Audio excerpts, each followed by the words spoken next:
Hey guys, we're here again with the 10 points account, and I forgot to talk about that. I knew I was forgetting something. So we tried to keep it simple. I mean, of course, the opponent forces us to, you know, start killing their groups and stuff when we don't even want to. But why did I call this account 10 points? Well, as we get into games where there's more middle game and the game goes longer, it's going to be easier and easier to play small moves, right? Or when either player has stones that can be captured. Sometimes the stones are not actually important, but we go after them anyway. And so this 10-point rule, which I've come up with, actually it's usually 15-point rule, but I think 10 points is a nice, easier bar to start with. It's a way to check your moves to make sure that, you know, to confirm that you're really playing something big enough.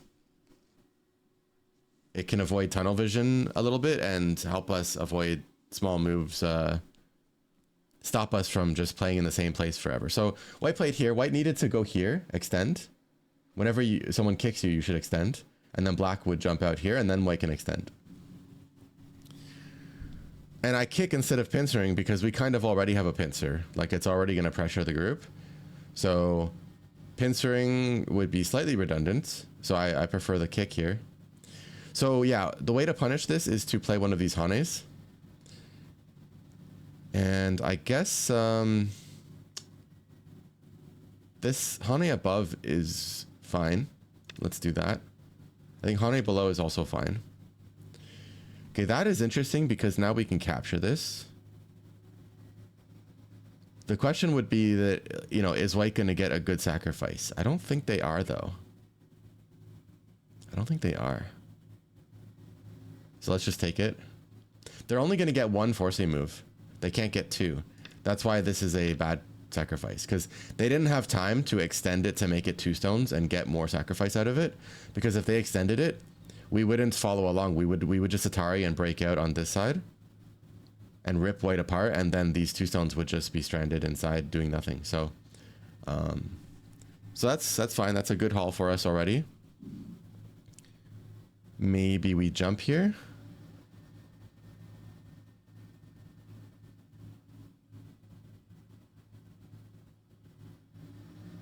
Because white might invade here. I have a 5-part YouTube video series on this kind of invasion, by the way, and similar situations, like if this is high.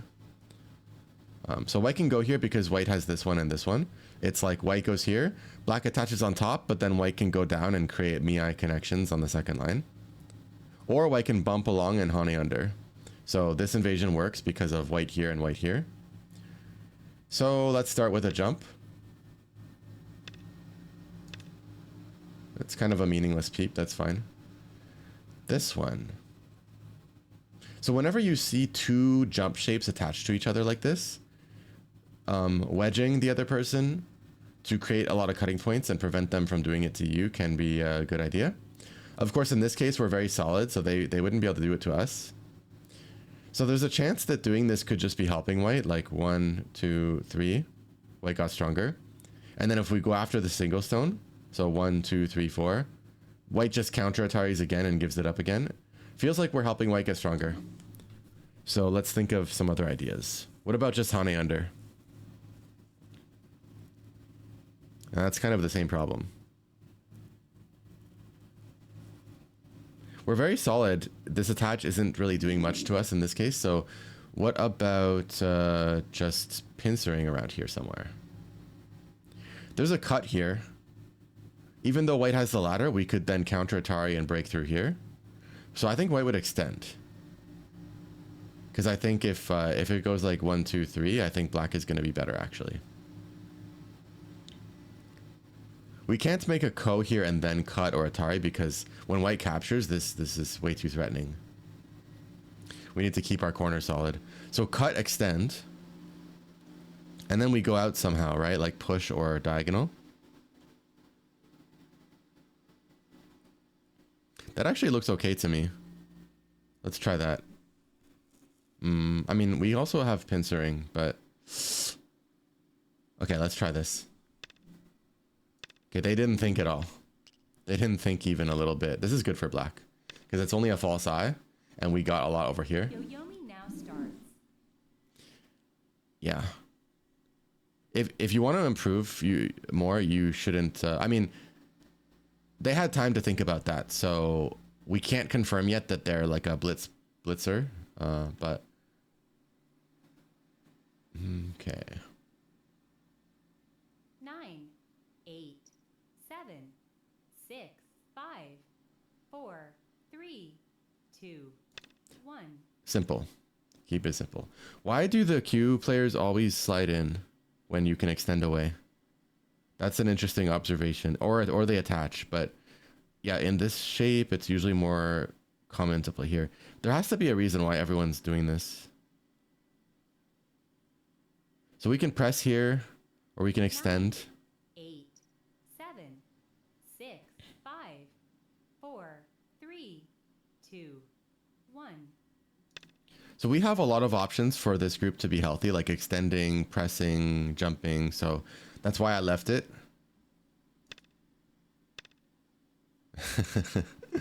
So aggressive. All right.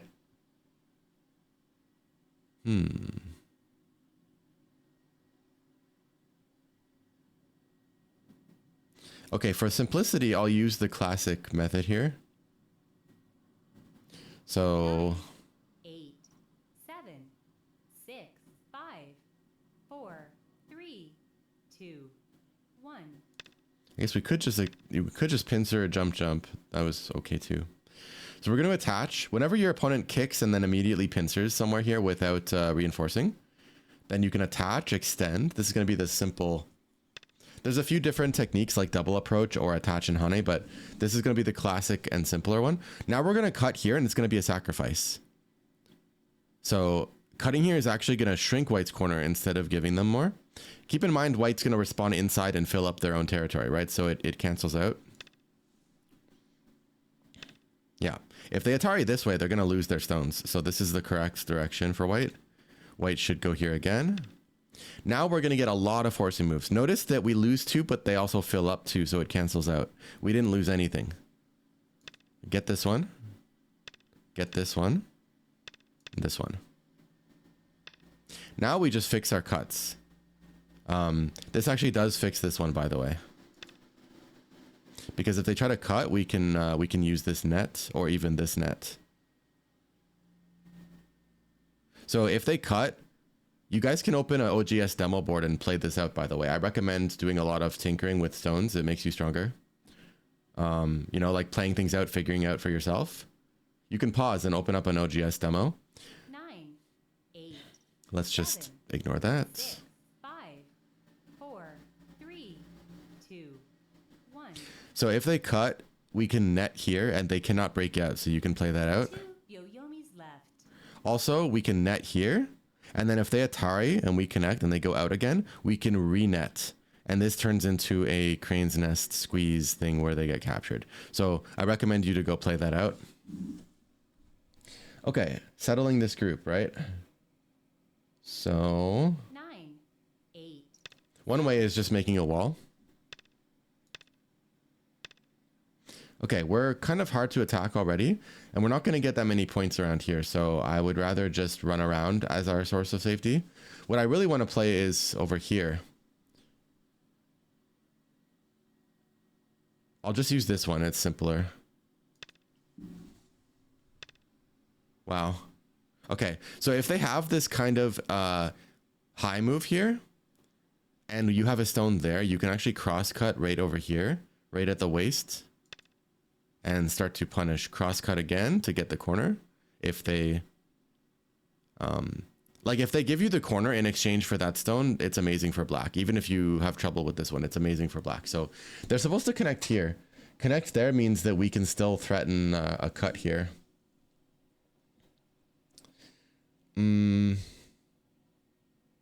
So what I'll do here is 9, 8, cut 7. and then force. Now I will save these 2, and these are very disconnected now.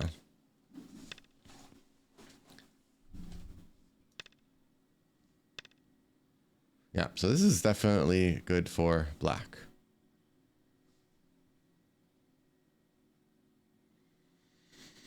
I want to peep here. But I also want to turn. Which one's better direction? 9, 8, 7, 6, 5, 4, 3, 2, 1. I'll play the turn so that later on there isn't a cutting point agi around here. But now that we're so solid and we're less and less afraid of white doing something here because we could just push them into there, maybe knights move now. As soon as you're solid enough, you should go faster. That's efficiency. Stone efficiency. 9, 8, 7, 6. Okay. Now, dividing these two groups can be a good idea. White's not alive here or here.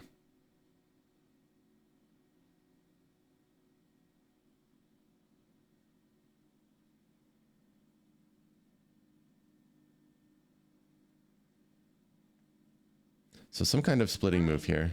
8, 7, 6, 5, 4, 3, 2, 1. Even if we get cut, it's not a big deal. Because we can run, so I'm not worried about being cut.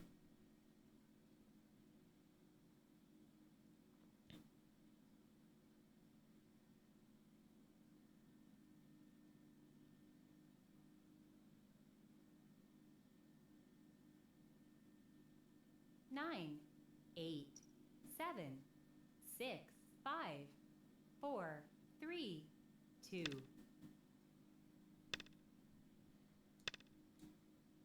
Whoa. Okay. Yeah, the situation is definitely tough for white. This group is still quite weak, so it has to just run out. Meanwhile, this group is like 1 or 2 moves away from getting captured. We have this kind of like 1, 2, 3 to wall off here when we want to. Right there. You want to play the, when you're going to peep these 2 stones from above, right? You want to start with the one that's the farthest away from your friend. That way, when you bridge across, it's like a 1 space jump, 1 space jump. That's the right shape to make. A lot of people make the mistake of starting it from here and then pulling back, and then your opponent gets a tiger's mouth. So you want to start with the farther away one and then jump across, bridging across with 2 jumps. That's how we can make a wall here. And yeah, otherwise we're just being patient, right? So white's this one was very unreasonable. So we punished with the cross cut over here. So let me know what you guys might have learned from this game, and maybe something you want to research or a new way of playing that you want to try to implement. You can also ask me questions. If there's anything in particular that right off the bat that I want you guys to make sure you remember. Perhaps less importantly, one of them is this idea that you already have something like a pincer and white's already limited with their space. So kicking might be better in this case.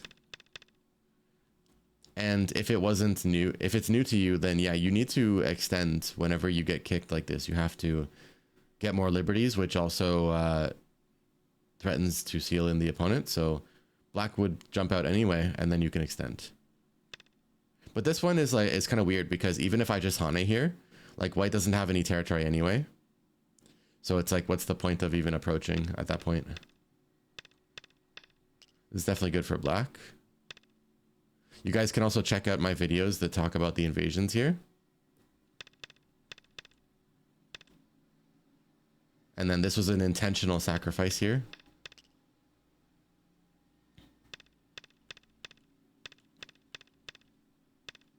And you can learn this technique and play around with like what happens if white cuts here. Not only that, but if white peeps there, right? Rather than connect, we can just fight back because white themselves is a weak group. So if they go here, we can just attach on this side. Or like if the white stone was farther away, then we might play a knight's move here. But basically going out this way. In this case, we would attach because that white stone plus that white stone would end up cutting this knight's move off later. So we'll attach. And we're basically, in that case, we're basically leaning on that stone to pressure that other white stone. So if white plays here, we go out here. White would have to play another dame, another neutral point, 0 point move here, just to cut us, right? And meanwhile, we already played on this side. And then we're going to start to attack white and encircle white. So white doesn't even have time to do the cutting, really. It's, yeah, white's not strong enough here to try to peep. So when your opponent peeps here, don't be so defensive and just automatically connect something. Try to fight back and make the fight larger scale. Remember that you can treat them as weak groups. That's why, you know, a lot of improvement is going to come to a lot of people if you learn what I like to call the top-down system, which is really just emulating how high-level players think. It's just it's a simpler algorithm too, and it's what's most in line with the basic objective of the game, which is you just want to start with thoughts that are optimistic, ambitious, and directly in line with the objective of the game, which is to have more points, to keep getting more points and have more points than your opponent, right? So you don't want to default to moves which are defensive and holding yourself back and not getting as much as maybe you could get, right? Life gets a lot simpler and a lot more complicated and difficult for your opponent when you just follow this very basic, like dead simple system. The stupidly simple system of, you know, just thinking of what you would want most first, then checking if you can do it, and then you're working your way down. Because even if you start somewhere lower on the ladder of the moves, you know, even if it seems fine, you still have to, you're still supposed to check if you can do better.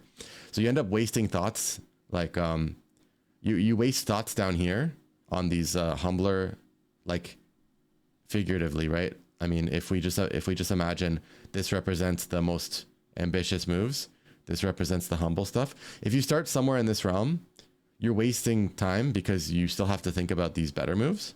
But if you start it up here and you reach one that has no problems, that you can just play it, then you're done. Why would you even check these other ones if this is more profitable, right? So you start at the top, which, you know, is in line with the objective of the game to get the most of stuff, and it pressures your opponent the most too, in terms of getting points, in terms of attacking them, in terms of whatever you're doing. And even if it was punishable and you were wrong or you played it anyway, your opponent would have to notice that, as well as just not be in defense mode, which is like a lot of time when people are in defense mode, they don't think about offensive stuff. They're too concerned about their own groups. It's totally not a good place to be. Even if they notice it and then they think that you overplayed, they also have to execute correctly, which is very difficult. Whereas if you start yourself down with humbler moves and you play those, you actually already self-punished. Your opponent doesn't have to notice. Your opponent doesn't have to execute. You already self-punished by playing something that gets you less. So you're just making things so easy for your opponent. Someone invited you to play. I'll do a dedicated video to this kind of thing, but yeah, give it some thought. People get stuck in many ways, and one of those ways is by not thinking in this way. Whereas people who improve rapidly and consistently and just don't really stop improving, one of the elements of that, the recipe is this top-down, right? Top-down system. Just, yeah. Be more ambitious and also efficient with how you're selecting moves, the order of operations that you use to think and select moves.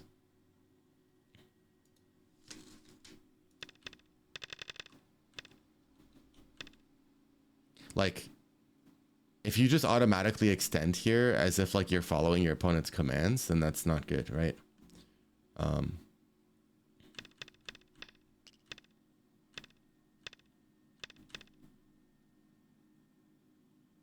Like here, cut should be one of the first thoughts. And wedge. And also pincering the whole thing.